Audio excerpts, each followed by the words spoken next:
Redmi Note 11, Redmi Note 11S, Redmi Note 11 Pro, Redmi Note 11 Pro 5G, Xiaomi vient tout juste d'annoncer les 4 smartphones qu'ils devraient le plus vendre cette année. Pourquoi? Parce qu'ils affichent un rapport qualité-prix de folie. Alors avant de tester ces 4 nouveaux modèles, on fait le point sur les nouveautés et sur les différences entre ces 4 Xiaomi Redmi Note 11.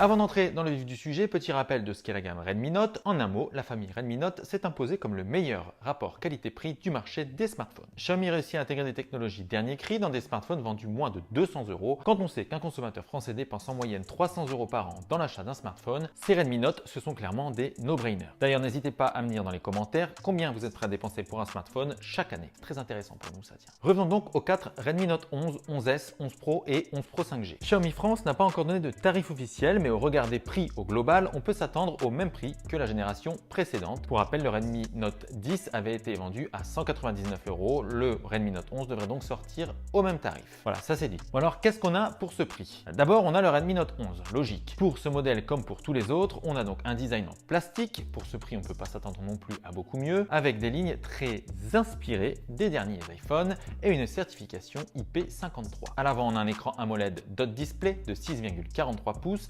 Full HD+, avec une fréquence de rafraîchissement de 90 Hz. On vous l'avait dit, ça déconne pas chez Xiaomi. Sous le capot, on trouve une puce Snapdragon 680, pas ouf mais suffisante pour la plupart des usages, avec 4 ou 6 Go de RAM et 64 ou 128 Go de stockage. Le tout est alimenté par une batterie de 5000 mAh qui se recharge avec un chargeur de 33 watts, comptez à peu près 45 minutes pour une charge complète. Petit bonus, le Redmi Note 11, comme le reste de la gamme, intègre un jack 3,5 mm, mais attention, Xiaomi ne fournit plus d'écouteurs puisque la législation n'oblige plus les constructeurs à fournir cet accessoire. Les politiques estiment que c'est mieux pour la planète, sans commentaire. Côté photo, le Redmi Note 11 est logiquement le moins bien fourni des 4 modèles puisqu'il est le plus abordable. Néanmoins, il devrait faire preuve de polyvalence grâce à un grand angle avec capteur de 50 mégapixels, un ultra grand angle avec capteur de 8 mégapixels, un objectif macro avec capteur de 2 mégapixels et le tout est accompagné d'un capteur de profondeur de 2 mégapixels. À l'avant, son capteur de 13 mégapixels devrait satisfaire les amateurs de selfie. Bon bah voilà pour le Redmi Note 11, on peut passer à la suite. Là, on va aller plus vite puisque le Redmi Note 11 Pro, 11 Pro 5G, 11 Pro S, que j'ai beaucoup de mal à prononcer, reprennent la plupart des caractéristiques du Redmi Note 11. Il y a quand même quelques détails intéressants et on va commencer par le Redmi Note 11 Pro. Lui, c'est le plus grand des 4. Le Redmi Note 11 Pro a un écran de 6,67 pouces, il embarque la même technologie AMOLED et la même définition Full HD+,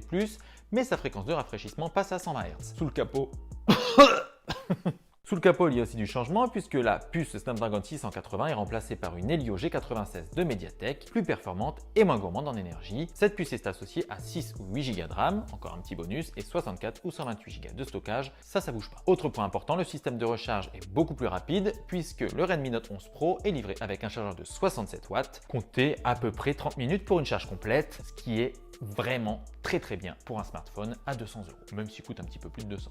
Le matériel photographique embarqué est lui aussi plus musclé. Xiaomi conserve la même configuration mais remplace le capteur principal par un capteur de 108 mégapixels made in Samsung, promettant des photos toujours aussi incroyables et magiques. Le capteur frontal monte lui aussi d'un cran avec un capteur de 16 mégapixels. Amateur de selfie, vous allez vous faire plaisir. Voilà pour les principales différences entre le Note 11 Pro et le Note 11. Pour le Note 11 Pro en version 5G, la fiche technique est sensiblement la même. Xiaomi a juste remplacé la puce par une puce Snapdragon 695 embarquant un modem 5G, ce qui est logique puisque c'est un modèle 5G. Au passage, cette puce promet d'améliorer un peu les performances et l'autonomie, tant qu'à faire, hein, autant tout booster. Terminons par le Redmi Note 11S, qui est en fait un mélange entre le Redmi Note 11 Pro et le Redmi Note 11. En fait, le Redmi Note 11S reprend l'intégralité de la fiche technique du Redmi Note 11, mais reprend la même puce et le même matériel photographique que le Redmi Note 11 Pro. Et c'est tout. Dans l'ordre, la gamme Redmi Note 11 commence donc avec le Redmi Note 11, puis le Redmi Note 11S, puis le Redmi Note 11 Pro et enfin le Redmi Note 11 Pro 5G. Tous les modèles se déclinent en 3 coloris, noir, bleu, plus ou moins foncé, et blanc, avec plus ou moins de reflets bleutés, et je ne vais pas m'attarder sur les noms marketing puisqu'il y a déjà beaucoup de téléphones qui se ressemblent et que c'est très difficile à prononcer. Pour les prix français, à l'heure où nous tournons cette vidéo, Xiaomi nous indique qu'il faudra attendre début février pour connaître les tarifs définitifs. Selon nos informations, le Redmi Note 11 devrait débuter à 199 €, ce qui serait le même prix donc que la génération précédente, mais on vous en dira plus dans les semaines à venir. Restez donc connectés en vous abonnant à notre chaîne chaîne et pensez bien à activer la petite cloche pour recevoir une notification dès qu'une nouvelle vidéo est disponible. En attendant, n'hésitez pas à nous dire dans les commentaires lequel de ces 4 Xiaomi Redmi Note 11 vous plaît le plus. Merci à toutes et à tous pour votre fidélité. C'était Romain pour la chaîne de Précision.